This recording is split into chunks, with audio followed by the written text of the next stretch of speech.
हवा से पानी आएगा। सुना तुम लोगों ने? ये पागल अब हवा निचोड़कर पानी निकालेगा। ओए रामू, कब तक ये कूड़ा बटोरता रहेगा? तेरे बच्चे भूखे हैं, बीवी के तन पे कपड़ा नहीं। अंगूठा लगा दे कागज पे, वरना जमीन भी जाएगी और जान भी। नियत साफ हो तो पत्थर से भी पानी निकलता है। ये तो फिर भी मिट्टी है। आज फैसला होगा। चुप कर पाखंडी, तेरी वजह से हमारे बच्चे प्यासे मर रहे हैं। तूने गांव पर श्राप लगाया है। जला दो इस ढांचे को। क्या प्लास्टिक की टूटी बोतलों से बंजर जमीन पर सोना उगाया जा सकता है? अगर आपको यकीन नहीं होता तो अपनी कुर्सी की पेटी बांध लीजिए, क्योंकि अगले कुछ मिनटों में आपकी सोच बदलने वाली है और आपकी आंखों से गर्व के आंसू छलकने वाले हैं। चलिए चलते हैं उस गांव में जहां मौत नाच रही थी। महाराष्ट्र का एक छोटा सा गांव था विधुना, जहां पिछले 3 साल से बारिश की एक बूंद नहीं गिरी थी। धरती का सीना फटकर चौड़ा हो गया था। जहां कभी हरी भरी फसल लहलहाती थी, वहां अब सिर्फ धूल के बवंडर उड़ते थे। कुएं सूख चुके थे, तालाबों में सिर्फ कीचड़ और मरी हुई मछलियां बची थीं। गांव के आधे लोग शहर जा चुके थे और जो बचे थे वो या तो बूढ़े थे या वो जिनके पास जाने के लिए किराया नहीं था।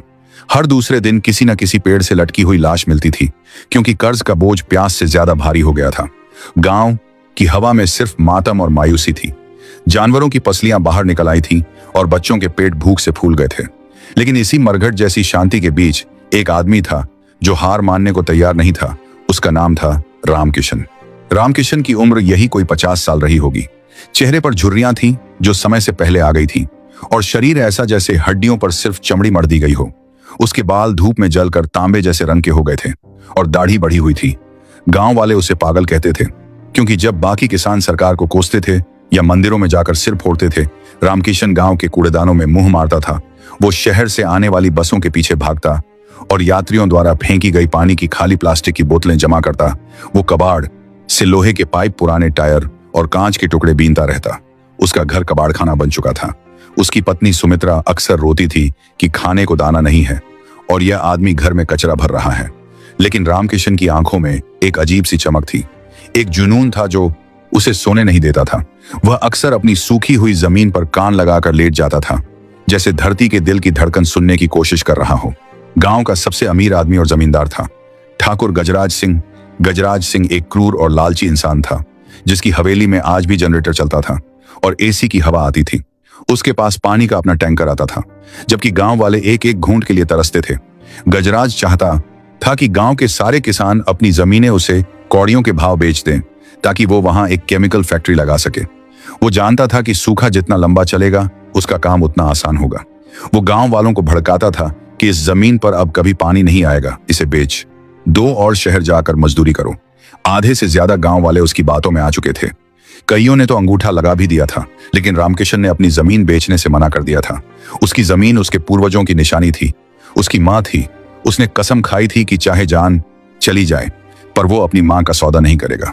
एक शाम जब सूरज ढल रहा था और पूरा आसमान खून जैसा लाल हो गया था, गजराज अपने 4 लठैत गुंडों के साथ रामकिशन के घर पहुंचा। रामकिशन अपने आंगन में बैठा उन प्लास्टिक की बोतलों को काट रहा था और उन्हें एक अजीब से ढांचे में जोड़ रहा था। उसके हाथ जगह जगह से कटे हुए थे और खून बह रहा था, पर उसे कोई होश नहीं था।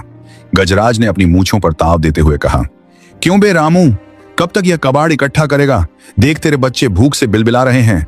तेरी बीवी के तन पर ढंग की साड़ी नहीं है। मेरी बात मान, अंगूठा लगा कागज पर और पैसे लेकर निकल जा, वरना यह जमीन तो जाएगी ही, साथ में जान भी जाएगी। रामकिशन ने सिर नहीं उठाया। वो अपनी मशीन के एक तार को कस रहा था। उसने धीमे स्वर में कहा, ठाकुर साहब, यह जमीन मेरी माँ है और माँ को बेचा नहीं जाता। और रही बात पानी की, तो वो आएगा, जरूर आएगा, आसमान से नहीं तो हवा से आएगा। मेरे बाप दादा कहते थे कि जब नियत साफ हो तो पत्थर से भी पानी निकलता है। यह तो फिर भी मिट्टी है। गजराज और उसके गुंडे जोर से हंसे। उनकी हंसी सूखे गांव की खामोशी में चुभ रही थी। हवा से पानी आएगा सुना तुम लोगों ने? यह पागल अब हवा निचोड़कर पानी निकालेगा। गजराज ने गुस्से में रामकिशन की बनाई हुई आधी मशीन को लात मारी। लोहे का ढांचा गिर गया और कांच टूट गया। ठीक है बेटा, देखते हैं तेरी हवा कब प्यास बुझाती है। याद रखना, जिस दिन तेरे बच्चे प्यास से मरेंगे, उस दिन मेरे पास मत आना भीख मांगने। और सुन ले, परसों शहर से मंत्री जी आ रहे हैं। अगर तब तक तूने जमीन नहीं बेची तो मैं तुझे गांव से ऐसा गायब करूंगा कि तेरी राख भी नहीं मिलेगी। रामकिशन ने टूटी हुई मशीन को उठाया उसे सीने से लगाया जैसे कोई बाप अपने घायल बच्चे को उठाता है। उसकी पत्नी सुमित्रा दौड़कर आई और रोने लगी। जी क्यों जिद कर रहे हो, बेच देते हैं जमीन, कम से कम बच्चों का पेट तो भरेगा। आप पागल हो गए हो इस कबाड़ से, कुछ नहीं होने वाला। रामकिशन ने सुमित्रा के आंसू पोंछे और उसकी आंखों में झांक कर कहा, पगली दुनिया चमत्कार को नमस्कार करती है पर कोशिश करने वाले को पागल कहती है। बस एक बार मेरा भरोसा कर, अगर यह सफल हो गया तो हमारे गांव की तकदीर बदल जाएगी। मैंने शहर में देखा था, सुमित्रा जब एसी चलता है तो उसके पीछे से पानी टपकता है, जब फ्रिज से ठंडी बोतल निकालते हैं तो उस पर पानी आ जाता है। हवा में पानी है, बस उसे पकड़ना है। मुझे थोड़ा वक्त दे दे, बस थोड़ा वक्त। उस रात रामकिशन सोया नहीं। उसे विज्ञान की कोई किताबी जानकारी नहीं थी, लेकिन उसने प्रकृति को गौर से देखा था। उसने देखा था कि सर्दियों की सुबह जब बारिश नहीं होती तब भी लोहे के लोटे पर पानी की बूंदें जम जाती हैं, ओस की बूंदें। उसने सोचा कि अगर वो हवा में मौजूद नमी को पकड़ ले तो शायद बूंद बूंद करके इतना पानी जमा हो जाए कि कम से कम फसल जिंदा रह सके। यह एक पागलपन भरा विचार था, लेकिन डूबते को तिनके का सहारा काफी होता है। उसने अपनी पत्नी की पुरानी साड़ियों, कांच के टुकड़ों और प्लास्टिक की बोतलों से एक बड़ा सा ढांचा तैयार किया। उसने जमीन के अंदर गहरे गड्ढे खोदे और उसमें तांबे के पुराने पाइप डाले जो उसने कबाड़ से खरीदे थे। यह देखने में किसी एलियन के जहाज जैसा लगता था। उसने उसे अपने खेत के बीचों बीच खड़ा कर दिया। अगले 2 दिन रामकिशन ने पागलों की तरह काम किया। न उसने खाना खाया, न पानी पिया। उसके होंठ पपड़ी बनकर फट चुके थे, आंखें धंस गई थीं। गांव वाले वहां से गुजरते और उस पर थूकते। कोई कहता कि रामकिशन ने खेत में भूत खड़ा कर दिया है, कोई कहता कि इसने अपनी बुद्धि पूरी तरह खो दी है। बच्चे उसे पत्थर मारते। सुमित्रा भी अब थक चुकी थी। वो घर के कोने में बैठकर बस भगवान से मौत मांग रही थी। दिन बीतते गए, गर्मी और बढ़ गई। पारा 48 डिग्री को पार कर गया। पक्षी उड़ते उड़ते गिर रहे थे, लेकिन रामकिशन रोज सुबह अपने खेत में जाता और उस मशीन के नीचे रखे मटके को देखता। मटका खाली रहता। वो निराश होता, लेकिन हारता नहीं। वो फिर से मशीन में कुछ बदलाव करता। कभी पाइप का कोण बदलता, कभी कांच की जगह बदलता। वो हर रोज फेल हो रहा था, लेकिन हर फेलियर उसे सफलता के करीब ले जा रहा था।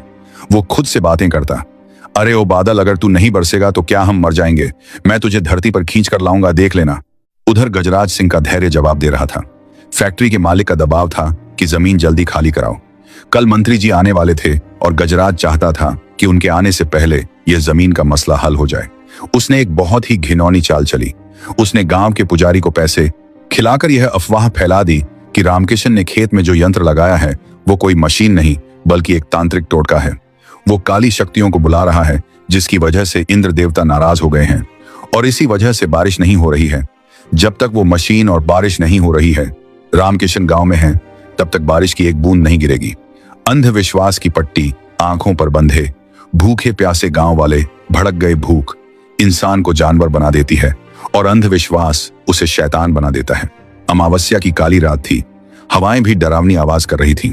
रामकिशन अपने खेत में अपनी मशीन के पास बैठा था। वो बहुत थक चुका था। उसने मशीन पर हाथ फेरा और बोला, बस आज की रात है मेरे दोस्त। अगर कल सुबह तक तूने पानी नहीं दिया तो शायद हम दोनों नहीं बचेंगे। तभी उसे दूर से शोर सुनाई दिया। उसने देखा कि गांव की तरफ से सैकड़ों मशालें उसकी तरफ आ रही हैं। लोग चिल्ला रहे थे, मारो पाखंडी को, जला दो। सब कुछ, पूरा गांव गजराज के साथ था। उनके हाथों में लाठियां, पत्थर और जलती हुई मशालें थीं। रामकिशन खड़ा हो गया। उसके पैर कांप रहे थे, लेकिन वो भागा नहीं। उसने हाथ जोड़कर कहा, भाइयों ऐसा मत करो, यह कोई जादू नहीं है, यह विज्ञान है, यह हमारी आखिरी उम्मीद है। इसे मत तोड़ो, यह हमारे बच्चों का भविष्य है। चुप कर पाखंडी, तेरी वजह से हमारे बच्चे प्यासे मर रहे हैं। तूने गांव पर श्राप लगाया है, जला दो इस ढांचे को। भीड़ ने पत्थर बरसाने शुरू कर दिए। एक पत्थर रामकिशन के माथे पर लगा, खून की धार बह निकली।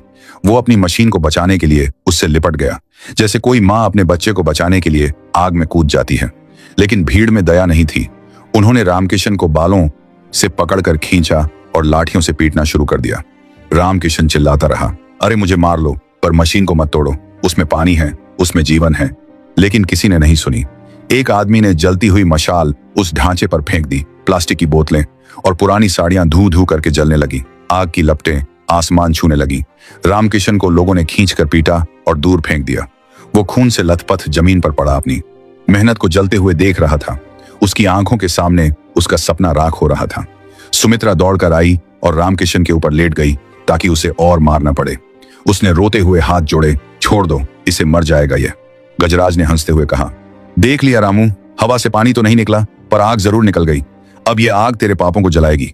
कल सुबह मंत्री जी आएंगे तो उन्हें यहाँ सिर्फ राख मिलेगी, और तू अगर कल सुबह तक गांव में दिखा तो तुझे भी इसी राख में मिला दूंगा। चलो भाइयों, काम हो गया। भीड़ चली गई, गजराज चला गया, पीछे रह गया सिर्फ सन्नाटा और जलती हुई आग की चिटाचिटाहट। रामकिशन बुरी तरह घायल था, उसकी पसलियां शायद टूट चुकी थीं। सुमित्रा उसे उठाने की कोशिश कर रही थी, लेकिन रामकिशन की नजरें उस जलते हुए मलबे पर टिकी थीं। उसने सुमित्रा का हाथ हटाया और घिसटता हुआ उस आग के पास जाने लगा। सुमित्रा चिल्लाई, जी क्या कर रहे हो, जल जाओगे। रामकिशन नहीं रुका, वो उस आग के पास जाकर बैठ गया। गर्मी इतनी थी कि उसकी त्वचा झुलस रही थी, लेकिन उसे दर्द महसूस नहीं हो रहा था। वो बस रो रहा था। हे भगवान, मैंने तुझसे पानी मांगा था, तूने आग दे दी। क्या एक गरीब किसान की मेहनत की कोई कीमत नहीं है? क्या हम सिर्फ मरने के लिए पैदा हुए हैं? वो पूरी रात उस आग के पास बैठा रहा। आग धीरे धीरे बुझने लगी, लेकिन पाइप अभी भी गर्म थे और जमीन के नीचे की ठंडक कुछ और ही कहानी लिख रही थी। विज्ञान अपना काम कर रहा था। आग की भीषण गर्मी ने ऊपर की हवा को बहुत गर्म कर दिया था, और तांबे के पाइप जो जमीन के अंदर थे वो ठंडे थे। तापमान का यह अंतर कंडेंसेशन यानी संघनन की प्रक्रिया को कई गुना तेज कर रहा था। जो काम हफ्तों में होना था वो उस आग की वजह से कुछ घंटों में हो रहा था। कुदरत का खेल देखिए, जिसने मारने के लिए आग लगाई, उसी आग ने जीवन पैदा कर दिया। अगली सुबह सूरज निकला, लेकिन यह सुबह रोज जैसी नहीं थी। गांव के बाहर गाड़ियों का काफिला रुका। बड़ी बड़ी लाल बत्ती वाली गाड़ियां थीं। धूल का गुबार उड़ाते हुए एसयूवी गाड़ियां गांव में दाखिल हुईं। इनमें कृषि मंत्री और देश के बड़े कृषि वैज्ञानिक बैठे थे, यह देखने की सूखा कितना भयंकर है और क्या गांव को खाली करा देना चाहिए। गजराज सिंह ने अपने सबसे अच्छे सफेद कपड़े पहने थे और फूलों का हार लेकर मंत्री जी के स्वागत के लिए खड़ा था। मंत्री जी, आइए आइए, देखिए हमारे गांव का हाल सब सूखा है। यहाँ अब कोई फसल नहीं हो सकती। हमें फैक्ट्री लगाने की अनुमति दे दीजिए ताकि लोगों को रोजगार मिले। गजराज ने मक्खन लगाते हुए कहा और मंत्री जी को उस रास्ते पर ले जाने लगा जो रामकिशन के खेत से दूर जाता था। लेकिन किस्मत को कुछ और ही मंजूर था। काफिले के साथ आए एक वरिष्ठ वैज्ञानिक डॉ भटनागर की नजर दूर उठते हुए धुएं पर पड़ी। उन्होंने ड्राइवर को गाड़ी रोकने का इशारा किया और बोले, मंत्री जी, वहां आग लगी थी, शायद हमें वहां चलकर देखना चाहिए, नुकसान ज्यादा हो सकता है। गजराज घबरा गया। अरे नहीं नहीं साहब, वहां तो एक पागल रहता है, उसने कूड़ा जलाया होगा, वहां जाने का कोई फायदा नहीं। लेकिन मंत्री जी ने जिद की और पूरा काफिला रामकिशन के खेत की तरफ मुड़ गया। जब गाड़ियां वहां पहुंची तो नजारा देखकर सबके रोंगटे खड़े हो गए। खेत काला पड़ चुका था, राख का ढेर पड़ा था। रामकिशन वहीं राख के पास बेहोश पड़ा था, उसका शरीर सूज गया था, मक्खियां भिन भिना रही थी। मंत्री जी ने तुरंत डॉक्टर को बुलाया, लेकिन डॉ भटनागर की नजर उस राख के ढेर के बीचों बीच पड़ी। वो ठिठक गए। उन्होंने अपना चश्मा उतारा, साफ किया और फिर से देखा। राख के ढेर के नीचे से कुछ चमक रहा था, कुछ हरा सा। डॉ भटनागर दौड़कर वहां गए और घुटनों के बल बैठ गए। उन्होंने राख हटाई और चिल्लाए, अरे पानी लाओ, पानी नहीं, नहीं पीने का नहीं, यहां देखो। मंत्री जी और बाकी लोग वहां पहुंचे और जो उन्होंने देखा उस पर विश्वास करना मुश्किल था। उस जले हुए ढांचे के नीचे जहां तांबे के पाइप जमीन से बाहर आ रहे थे, वहां की मिट्टी गीली थी, कीचड़ बन चुका था और उस कीचड़ में से ज्वार के छोटे छोटे हरे अंकुर फूट रहे थे। जहां पूरा गांव रेगिस्तान बना था, वहां उस 10 फीट के दायरे में जीवन मुस्कुरा रहा था। पाइप के मुंह से अभी भी पानी की एक एक बूंद टपक रही थी, टप टप। यह कैसे संभव है? एक जूनियर वैज्ञानिक ने झुककर मिट्टी को छूते हुए कहा, यहां तो पानी है, इतना पानी कहां से आया? जबकि कल रात यहां आग लगी थी, तभी वहां भीड़ जमा हो गई। रामकिशन जो अब तक बेहोश पड़ा था, शोर और पानी शब्द सुनकर होश में आया। वो लड़खड़ाता हुआ खड़ा हुआ।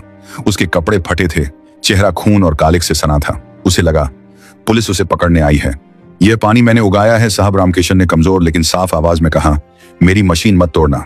तुमने? डॉ भटनागर ने हैरानी से पूछा। तुम कौन हो और यह क्या चीज है, यह कैसे काम करती है? मैं रामकिशन हूं साहब, एक अनपढ़ किसान, गांव वाले मुझे पागल कहते हैं।